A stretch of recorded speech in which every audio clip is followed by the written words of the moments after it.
பெண்களுக்கு படிப்பு எதற்கு என்ற காலத்திலிருந்தே பெண்ணாய் பிறந்தவளுக்கு 1000 பிரச்சனைகள் வந்து கொண்டே இருக்கத்தான் செய்கிறது.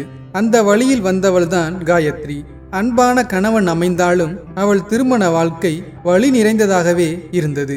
அந்த வழிக்கெல்லாம் அவளுடைய கணவன்தான் மருந்தாக அவள் மனதில் வாழ்ந்து வந்தான். காயத்ரிக்கு திருமணமான புதிதில் அவளுடைய கணவன் சிறிய கமிஷன் கடையாக ஆரம்பித்த தொழில் நாளடைவில் மிகப்பெரிய நிறுவனமாக வளர்ந்தது.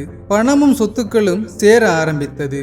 ஆனால் அவர்கள் வாழ்வில் இருந்த ஒரே ஒரு குறை குழந்தை இல்லை என்ற மனக்கவலை மட்டுமே. காயத்ரியின் மாமியார் குடும்பத்திற்கு ஒரு வாரிசு இல்லை என மருமகளை கரித்து கொண்டே இருப்பாள். நீ ஏமா எப்ப பார்த்தாலும் அவளை திட்டிக்கிட்டே இருக்க? அவ வந்த ராசி தான், என் தொழில் நல்லா வளர்ந்துருக்கு, குழந்தை தானே, அது பிறக்கும்போது பிறக்கட்டும் என்று தன் அம்மாவை கொஞ்சம் அதட்டி வைத்தான்.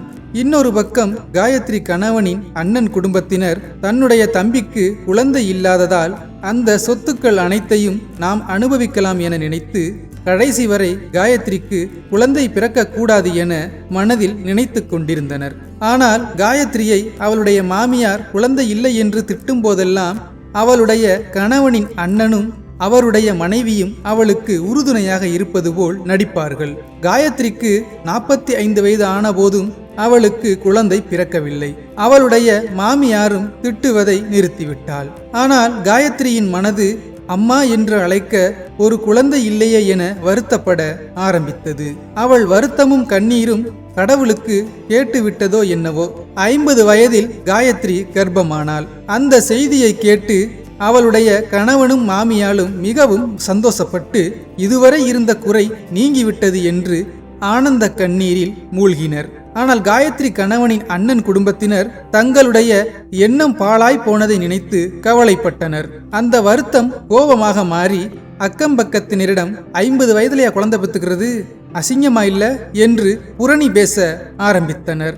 அந்த தெருவில் உள்ளவர்களும் இதை பற்றியே புரணி பேசினர்.